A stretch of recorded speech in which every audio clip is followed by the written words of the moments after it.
So if you're 40 to 60 and itching to quit in the new year, pause. Right? Quitting adds pressure you may not be prepared for. But the 3 steps I'm going to share in this video can help you take that pressure off. Now, I recently coached someone who quit his job so he could start the year fresh because it felt like the right thing at the right moment, right? With the resolutions and all the new year energy. I told him something I wish more people in their 40s, 50s, and 60s heard. Don't quit your job. Not yet, at least. Now, don't get me wrong, right? I'm not saying you should never make a change, but the way you make that change often matters far more than the change itself. Now, every year, smart people make emotionally charged decisions about work and money, and those decisions end up creating pressure that their nervous system just isn't prepared for. And pressure is the enemy of clear, grounded financial thinking. So why do so many people end up quitting too early?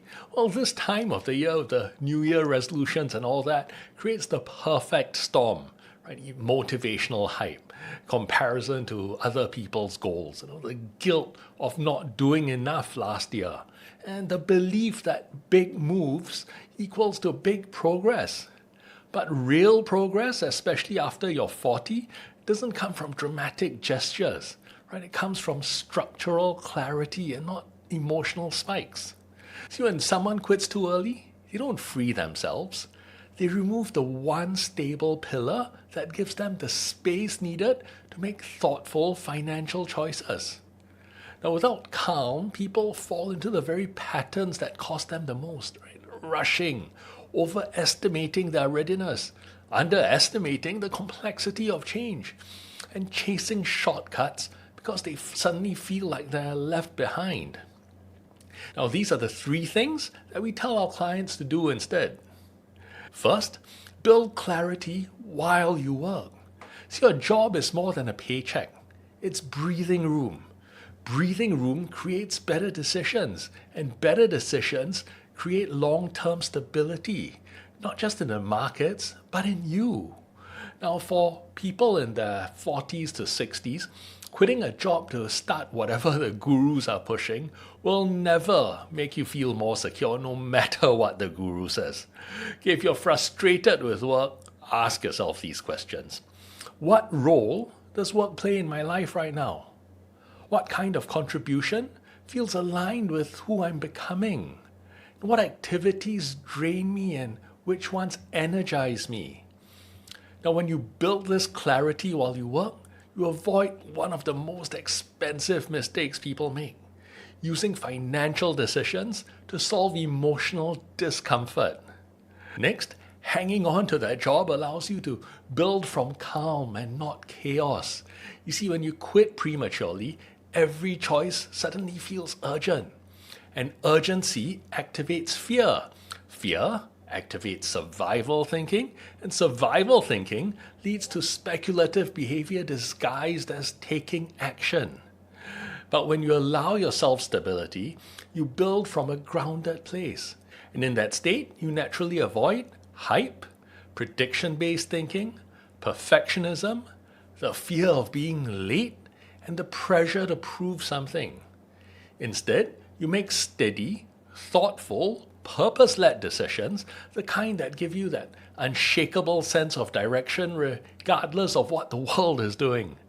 Now, if you want to go deeper into this kind of structured, purpose-led financial thinking, I teach a free 4-day predictable income plan workshop where we explore clear decision frameworks, behavioral patterns that hold people back, and simple ways to build confidence without complexity. It's educational, it's grounded, and it's designed for people who want clarity, not hype, and it's completely free. Links in the description. Now, the third point is to build something real, not an escape. See, most people tell themselves they quit to create something. But let's be honest, right? More often than not, it's to escape something. Maybe it's escaping a boss, right? Maybe it's escaping burnout, or maybe it's that feeling of being stuck and unseen and knowing there's more to life, right? But escape is a reaction. It feels urgent in the moment, but it rarely leads to clarity. What works far better is this, right? Build something steady, meaningful, and repeatable alongside your job, long before you make any decisions. And that doesn't need to be dramatic, right? It might look like developing a skill that becomes increasingly valuable, or taking on a small project that grows your confidence, or creating or learning to manage a simple digital asset, or adopting a habit that strengthens your decision making, or maybe refining a purpose aligned idea week by week. Now, these are grounded steps, not impulsive ones. And here's an easy way to tell the difference. See, escape often feels like relief in the moment, but they drain you over time. On the other hand, building something feels like work in the moment, but it strengthens you over time. And when you're building from a calm, stable place, you naturally reach a point where your job no longer defines you. It simply becomes one of the many supports you can choose to keep or to release. So as this new year unfolds, here's the perspective I want to offer. You don't need to quit your job to start becoming the person you want to be. You need clarity, structure, and a calm, purpose-led approach to how you navigate work and money. Now, don't let hype dictate your decisions. Let alignment do it. Let purpose do it. And let a clear identity and not a restless impulse guide you.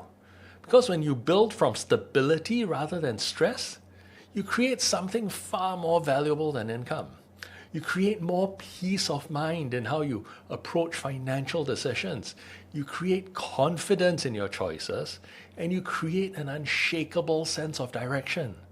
And from that place, major life transitions stop feeling like leaps. They start feeling like the next logical chapter, which this video on screen will show you how to step into.